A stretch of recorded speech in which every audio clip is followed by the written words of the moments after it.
चलिए बात करते हैं छत्तीसगढ़ की, जहां पर ईडी की ओर से कांग्रेस के 6 नेताओं के यहां पर छापेमारी की गई। दरअसल इस पर कांग्रेस का कहना है कि 4 दिन बाद कांग्रेस का अधिवेशन होना है और उससे पहले ये कार्रवाई की गई है। कांग्रेस अध्यक्ष मल्लिकार्जुन खड़गे ने तो ये तक कहा कि पिछले अगर हम 9 साल का रिकॉर्ड देखें तो 95% विपक्षी नेताओं के यहाँ पर जो ईडी की छापेमारी हुई है उनमें अधिकतर कांग्रेस के नेता हैं। यानी कुल मिलाकर ये सीधा आरोप लगाया गया है कि ईडी का गलत इस्तेमाल कर रही है सरकार। सागर, बिल्कुल देखिए, कांग्रेस आज के दिन यही कह रही है कि धुआं जो उठ रहा है कुछ घरों से पूरे शहर पर ना छा जाए तो कहना। कांग्रेस ये कह रही है कि बीजेपी देश को बर्बाद करना चाहती है। कांग्रेस ये कह रही है कि बीजेपी की ये बदले की राजनीति है।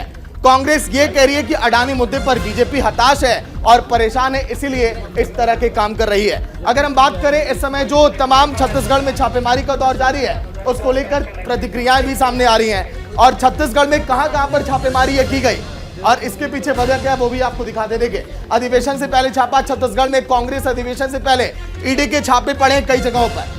छत्तीसगढ़ में कई ऐसे नेता हैं जो इस समय रडार पर हैं और वहां पर कांग्रेस ये कह रही है कि बीजेपी चाहती है कि कैसे कांग्रेस को परेशान किया जाए। कोयला घोटाले में 6 नेताओं पर कार्रवाई भी यहां पर की गई है।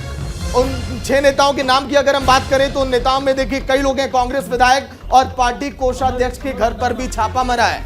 घर के बाहर भारी पुलिस बल की तैनाती कर दी गई है। सीआरपीएफ के जवान वहां पर तैनात है, तस्वीरें भी वहां की हम आपको दिखाएंगे। कांग्रेस विधायक देवेंद्र यादव के घर पर छापा किया गया और सीआरपीएफ वहां पर तैनात है। इस समय छापे के दौरान अंदर बाहर तमाम पुलिसकर्मी वहां पर डटे हैं। देखिए, लेकिन बीजेपी की अधिवेशन डिस्टर्ब करने की ये साजिश है, कांग्रेस आरोप लगा रही है। कांग्रेस ने और भी कई बड़े आरोप लगाए इस छापेमारी को लेकर। आगे अगर हम बात करें तो ये भी कहा कांग्रेस ने अडानी मामले से बीजेपी हताश है, परेशान है, निराश है, इसीलिए इस तरह की छापेमारी से हमको वो वहां से हटाना चाहती है। देखिए, ये तस्वीरें छापेमारी की हम आपको दिखा रहे हैं। नीतू, बिल्कुल, तो कुल मिलाकर आपने ये तो समझ लिया कि कई तरह के आरोप कांग्रेस की तरफ से लगाए जा रहे हैं, लेकिन इस पूरे मामले को लेकर जो ईडी कार्रवाई कर रही है वो खनन घोटाले को लेकर। रवि सराफ इस वक्त मेरे सहयोगी जोड़ गए इसी खबर पर आगे की जानकारी के लिए। रवि, सबसे पहले तो दर्शकों को ये बताइए, छत्तीसगढ़ में ये खनन घोटाला जिसको लेकर ये ईडी का छापा पड़ा है और क्या आगे जानकारी मिल रही है? कुछ डॉक्यूमेंट्स मिले हैं क्या इस छापेमारी में, क्योंकि सुबह से ही ये कार्रवाई चल रही है? बिल्कुल, देखिए सुबह से ये कार्रवाई चल रही है और फिलहाल ईडी की तरफ से कोई ऐसा ऑफिशियल स्टेटमेंट नहीं निकल कर आया है, पर ये कहा जाए कि जो हमारे सोर्सेस हैं वो बता रहे हैं कि एक दफ्तर और जो ठिकाने, जो घर हैं वो ईडी तलाशने की कोशिश कर रही है। डॉक्यूमेंट तलाशे जा रहे हैं, लैपटॉप, कंप्यूटर, मोबाइल फ़ोन, सभी में दस्तावेज तलाशने की कोशिश की जा रही है।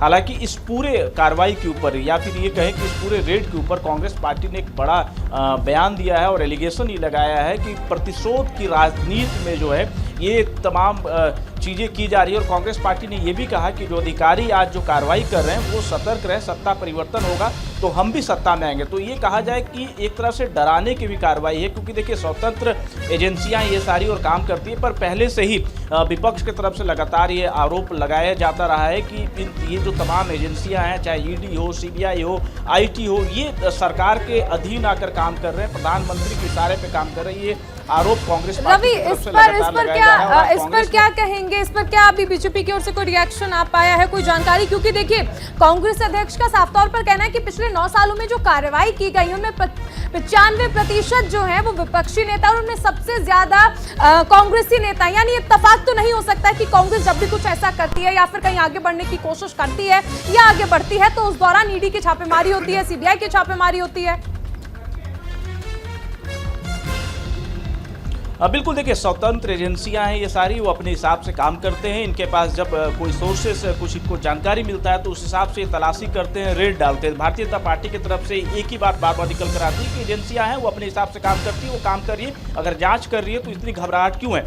दूसरा पक्ष कांग्रेस पार्टी का ये है कि डराने के लिए प्रतिशोध की राजनीति में ये तमाम चीज़ें की जा रही है ताकि डर जाए। पर कांग्रेस का ये भी कहना है कि हमारा जो महाअधिवेशन है वो बड़ा होने वाला है, हम कदम पीछे नहीं रखने वाले। जो प्लान किया गया है, जिस तरह से अधिवेशन को प्लान किया गया, उसी तारीख में उसी तरीके से अधिवेशन हमारा चलता रहेगा, भले ही ये कार्रवाई कितनी भी बड़ी करवाते रहे। एक बड़ी बात यह है कि लगातार उन नेताओं का भी नाम लिया जाता है कांग्रेस पार्टी की तरफ से जो कल तक कांग्रेस में थे या फिर किसी और राजनीतिक दल में थे, उनके ऊपर एलिगेशंस थे, सीबीआई की कार्रवाई चल रही थी, आईटी कार्रवाई चल रही थी, पर वो भारतीय जनता पार्टी जाते हैं तो उनकी जो कार्रवाई है वो तमाम कुल मिलाकर ये भी कहा जा रहा है कि अडानी मामले को दबाने के लिए ये ईडी का छापा पड़वाया गया है। बहुत शुक्रिया रवि इस जानकारी के लिए। अब देखने वाली बात ये होगी कि अधिवेशन पर भी इसका कोई असर होगा या फिर किस तरह से आगे कांग्रेस जो है अपने आप को बचाने की कोशिश करती है।